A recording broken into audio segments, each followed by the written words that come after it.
Sumalatha Ambareesh BJP JDS ಬೆಂಬಲಿಸ್ತೀನಿ ಅಂತ ಇದ್ದ ಹಾಗೆ ಮಂಡ್ಯ ದೋಸ್ತಿ ಅಭ್ಯರ್ಥಿ ಎಚ್.ಡಿ. ಕುಮಾರಸ್ವಾಮಿ ಫುಲ್ ಅಲರ್ಟ್ ಆಗಿದ್ದಾರೆ.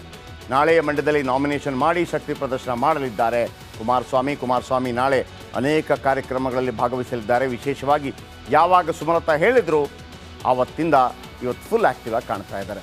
ನಾಳೆ ಎಚ್.ಡಿ.ಕೆ ನಾಮಿನೇಷನ್ ಮಾಡಲಿದ್ದಾರೆ. ಕುಮಾರಸ್ವಾಮಿ ಚನ್ನಪಟ್ಟಣ ಎಮ್.ಎಲ್.ಎ ಅವರು ಈಗ ಮಂಡ್ಯ MP ಸ್ಥಾನಕ್ಕೆ ಸ್ಪರ್ಧೆ ಮಾಡಲಿದ್ದಾರೆ. ನಾಳೆ ಎಚ್.ಡಿ.ಕೆ ನಾಮಿನೇಷನ್ ಬೆಳಗ್ಗೆ 8 ಗಂಟೆಯಿಂದಲೇ ಕಾರ್ಯಕ್ರಮ ಇರುತ್ತೆ. ಒಂದು ವಿಚಾರ ಗಮನಿಸಬೇಕು, ಈ ಹಿಂದೆ ಕುಮಾರಸ್ವಾಮಿ ಯಾವುದಾದ್ರೂ ನಾಮಿನೇಷನ್ಗೆ ಹೋಗೋದಕ್ಕಿಂತ ಮೊದಲು ಟೆಂಪಲ್ ರನ್ ಇರುತ್ತೆ. ಅದೇ ರೀತಿ ಮಸೀದಿ ಚರ್ಚ್ಗಳಿಗೂ ಹೋಗುವಂಥ ಕಾರ್ಯಕ್ರಮಗಳಿತ್ತು. ಈ ಬಾರಿ ಅವರ ಕಾರ್ಯಕ್ರಮವನ್ನು ದಯವಿಟ್ಟು ನೋಡಿ. ಬೆಳಗ್ಗೆ 8 ಗಂಟೆಗೆ ಅರ್ಕೇಶ್ವರ ಸ್ವಾಮಿ ದೇಗುಲಕ್ಕೆ ಭೇಟಿ ಕೊಡ್ತಾರೆ. ಬೆಳಗ್ಗೆ 8:30ಕ್ಕೆ ಕಾಳಿಕಾಂಬ ದೇವಸ್ಥಾನಕ್ಕೆ ಭೇಟಿ ಕೊಡ್ತಾರೆ. ಅದಾದ ನಂತರ ಬೆಳಗ್ಗೆ 9 ಗಂಟೆಗೆ ಜನಾರ್ದನ ಸ್ವಾಮಿ ದೇಗುಲಕ್ಕೆ ಭೇಟಿ ಕೊಡ್ತಾರೆ. ಬೆಳಗ್ಗೆ 9:30ಕ್ಕೆ ವಿಶ್ವೇಶ್ವರಯ್ಯ ಪುತ್ಥಳಿಗೆ ಮಾಲಾರ್ಪಣೆ ಮಾಡ್ತಾರೆ.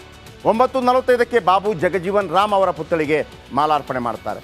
ಬೆಳಗ್ಗೆ 10 ಗಂಟೆಗೆ ಡಾಕ್ಟರ್ ಬಾಬಾ ಸಾಹೇಬ್ ಅಂಬೇಡ್ಕರ್ ಪುತ್ಥಳಿಗೆ ಮಾಲಾರ್ಪಣೆ ಮಾಡ್ತಾರೆ. ಬೆಳಗ್ಗೆ 10:30ಕ್ಕೆ ಕುಮಾರಸ್ವಾಮಿ ನಾಮಪತ್ರ ಸಲ್ಲಿಕೆಯನ್ನು ಮಾಡ್ತಾರೆ. ಅದರ ಜೊತೆಗೆ ಬೆಳಗ್ಗೆ 11:30ಕ್ಕೆ ದೋಸ್ತಿಯ ಬೃಹತ್ ಸಮಾವೇಶ ಕೂಡ ನಾಳೆ ಮಂಡ್ಯದಲ್ಲಿ ನಡೆಯಲಿದೆ. ಇವತ್ತೇ ಅನೇಕ ಕಡೆ ನಿತ್ಯ ಸಚಿವ ಶಂಕರೇಗೌಡರ ಪುತ್ಥಳಿಗೆ, ಆಮೇಲೆ ಪುಟ್ಟಣ್ಣಯ್ಯ ಸಮಾಧಿಗೆ ಎಲ್ಲ ಅನೇಕ ಕಡೆ ಹೋಗಿದ್ದರು, ಫುಲ್ ಆ್ಯಕ್ಟಿವ್ ಆಗಿದ್ದರು. ಇವತ್ತಿಂದನೇ ಆ್ಯಕ್ಟಿವ್ ಆಗಿದ್ದಾರೆ. ನಾಳೆ ಇಷ್ಟೆಲ್ಲ ಕಾರ್ಯಕ್ರಮಗಳಿದೆ. ಎಲ್ಲೂ ಕೂಡ ಮಸೀದಿಗೆ ಹೋಗುವಂಥ ಕಾರ್ಯಕ್ರಮ, ಚರ್ಚ್ಗೆ ಹೋಗುವಂಥ ಕಾರ್ಯಕ್ರಮ ಇಲ್ಲವೇ ಇಲ್ಲ. ಫುಲ್ ಹಿಂದುತ್ವ. ಕುಮಾರಸ್ವಾಮಿಯವರು full Hindutva, temple run. Okay, ನಾವು ಮೊನ್ನೆಯಿಂದ ಒಂದು ಸ್ಟೋರಿ ಕೊಡ್ತಾ ಇದ್ವಿ, ಎಷ್ಟು ಅಸಮಾಧಾನಿತರು BJPಯಲ್ಲಿ, ಕಾಂಗ್ರೆಸ್ನಲ್ಲಿ, ಆ ಕಡೆ ಈ ಕಡೆ. ಆದರೆ ವಿಜೇಂದ್ರ ಒಂದು ಮಾತನ್ನು ಹೇಳ್ತಾ ಇದ್ರು, ನೋಡ್ತಾ ಇರಿ 4-5 ದಿನದಲ್ಲಿ ಮ್ಯಾಜಿಕ್ ಆಗುತ್ತೆ ಅಂತ. 4-5 ದಿನದ ಹಿಂದೆ ವಿಜೇಂದ್ರ ಹೇಳಿದ್ದ ಮಾತು ಇದೀಗ ಅಕ್ಷರಶಃ ಸತ್ಯವಾಗಿದೆ. ಒಬ್ಬೊಬ್ಬರೇ ಬಂಡಾಯ ನಾಯಕರನ್ನು BJP ನಾಯಕರು ಮನವೊಲಿಸುವಲ್ಲಿ ಯಶಸ್ಸು ಕಾಣ್ತಾ ಇದ್ದಾರೆ. ಇವತ್ತು ಚಿಕ್ಕಬಳ್ಳಾಪುರದಲ್ಲಿ ಟಿಕೆಟ್ ಸಿಗದ ಕಾರಣ ಮುನಿಸಿಕೊಂಡಿದ್ದ SR ವಿಶ್ವನಾಥ್ ಹಾಗೂ ಅವರ ಮಗ ಅಲೋಕ್ ವಿಶ್ವನಾಥ್ ಅವರನ್ನು BJP ಅಭ್ಯರ್ಥಿ ಡಾಕ್ಟರ್ K ಸುಧಾಕರ್ ಭೇಟಿಯಾದರು. ಕೊನೆಗೂ ತಂದೆ ಮಗನ ಮನವೊಲಿಸುವಲ್ಲಿ ಯಶಸ್ಸು ಕೂಡ ಕಂಡರು. ಅದರ ದೃಶ್ಯಾವಳಿಯನ್ನು ನೋಡ್ಕೊಂಡ್ಬನ್ನಿ. ಇದು ವಿಶ್ವನಾಥ್ ಅವರ ನಿವಾಸ. ಯಾವುದೇ ಇಲ್ಲಿ ಲೋಕಸಭಾ ಸದಸ್ಯಗಿದ್ದರೂ ಕೂಡ ಭಾರತೀಯ ಜನತಾ ಪಾರ್ಟಿಯನ್ನು 8 ವಿಧಾನಸಭಾ ಕ್ಷೇತ್ರದಲ್ಲೂ ಬಲ ಮಾಡೋ ದಿಕ್ಕಿನಲ್ಲಿ ಕೆಲಸ ಮಾಡಬೇಕು ಅಂತಕ್ಕಂಥದ್ದನ್ನು ಅಮಿತ್ ಶಾಜಿಯವರು ಕೂಡ ನನಗೆಲ್ಲ ವಿಚಾರ ಗೊತ್ತು. ಇವತ್ತು ನರೇಂದ್ರ ಮೋದಿ ಅವರು ಸಹ ತಾವೆಲ್ಲ ಕೆಲಸ ಮಾಡಬೇಕು ಅಂತೇಳಿ. ಈಗ ಸಾಮಾನ್ಯವಾಗಿ ಕಾರ್ಯಕರ್ತರು ಬೇಜಾರಾಗಿರುತ್ತೆ. ಯಾಕಂದರೆ ಯಲಹಂಕ ಕಾರ್ಯಕರ್ತರು ಮುಖಂಡರಿಗೆ ಒಂದು ಹೋಪ್ಸ್ ಇರುತ್ತೆ, ಸಿಗುತ್ತೆ ಅಂತ. ಸೊ ಸ್ವಲ್ಪ ಅಸಮಾಧಾನ ಇರುತ್ತೆ. ಸೊ ನಮಗೇನು ಪಾರ್ಟಿ ಮೇಲೆ ಅಸಮಾಧಾನ ಇಲ್ಲ. ಪಾರ್ಟಿ ಆಗಲಿ ಮತ್ತು ನಮ್ಮ ಪಾರ್ಟಿ ಮುಖಂಡರಾಗಲಿ ಅವ್ರ ಮೇಲೆ ಅಸಮಾಧಾನ ಇಲ್ಲ. ಸೊ ಎಲ್ಲ ನಾವು ಕೂಡ ಈಗ ಮೀಟಿಂಗ್ ಮಾಡಿ ಎಲ್ಲ ಒಟ್ಟಾರೆ ಹೋಗ್ಬೇಕಾದ ನಾವು. BJPಯಲ್ಲಿ 22 ಕ್ಷೇತ್ರಗಳ ಪೈಕಿ 8ರಿಂದ 9 ಕ್ಷೇತ್ರಗಳಲ್ಲಿ ಅಸಮಾಧಾನ ಇತ್ತು. 8ರಿಂದ 9 ಕ್ಷೇತ್ರಗಳಲ್ಲಿ ಅಸಮಾಧಾನ ಇತ್ತು. ಯಾವೆಲ್ಲ ಅಸಮಾಧಾನಗಳನ್ನು ಸಮಾಧಾನಪಡಿಸಲಾಗಿದೆ ಹೇಳ ಬನ್ನಿ. BJP ಮ್ಯಾಜಿಕ್ ಯಾವ ರೀತಿ ಮಾಡ್ತು? ಮಂಡ್ಯ ದೋಸ್ತಿಗೆ ಸುಮಲತಾ ಅಂಬರೀಶ್ ಅವರದ್ದೇ ಚಿಂತೆ ಆಗಿತ್ತು. ಸುಮಲತಾ ಅಂಬರೀಶ್ ಇದೀಗ ದೋಸ್ತಿಗೆ ಬೆಂಬಲ ಘೋಷಿಸಿದ್ದಾರೆ. BJPಗೆ ಜಾಯ್ನ್ ಆಗ್ತಾ ಇದ್ದಾರೆ. Problem solve.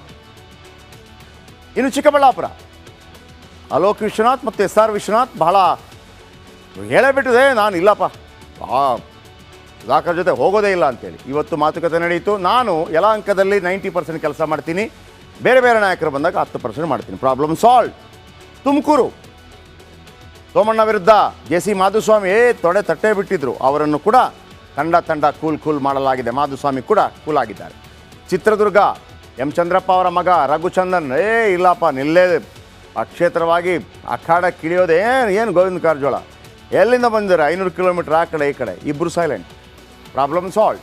Hassan Preetham Gowda AT Ramaswamy ಅವರ ಮನವೊಲಿಕೆ ಮಾಡಲಾಗಿದೆ ಅನ್ನುವಂಥ ಮಾಹಿತಿಗಳು ಬರ್ತಾ ಇದೆ. ಬಹುಶಃ ವಿಜೇಂದ್ರ ಕಾರಣಕ್ಕಾಗಿ ಪ್ರೀತಮ್ ಗೌಡ ಕೂಡ ಒಲ್ಲದ ಮನಸ್ಸಿಂದ ಸೈಲೆಂಟ್ ಆಗಿರ್ಬೋದು. ರಾಯಚೂರು BV ನಾಯಕ್ ಬಹಳ ಆಕಾಂಕ್ಷಿ ಆಗಿದ್ದರು, ಕೊಡಲೇಬೇಕು ಅಂತಿದ್ರು. ಈ ಹಿಂದೆ ಕೂಡ ಒಮ್ಮೆ MP ಆಗಿದ್ದರು.